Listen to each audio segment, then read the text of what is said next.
Hello everyone, this is Nikhita from first year CSC branch.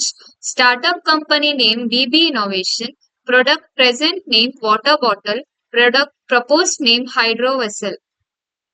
Empathizing stage mentioning some of the requirements and feelings the as said by the customers during the empathizing activity. Magnetic stand flavor storing section.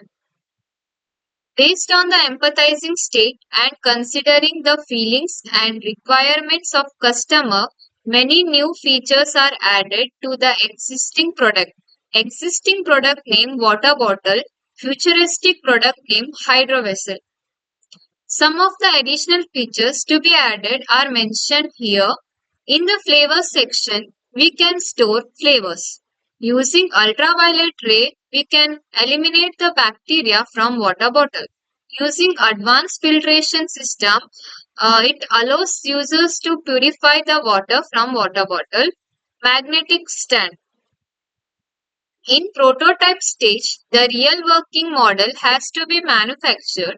Due to time constraint, the mentor advised to draw a sketch. The sketch is given below. I request the viewers of this presentation video to comment your opinion to satisfy the testing stage. Thank you.